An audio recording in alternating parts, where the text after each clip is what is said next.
राखी के धागा के ता महिमा पार हो।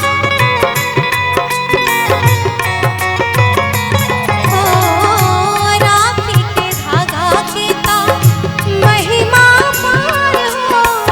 गंगा जी से बढ़ के भाई बहिनी के प्यार हो।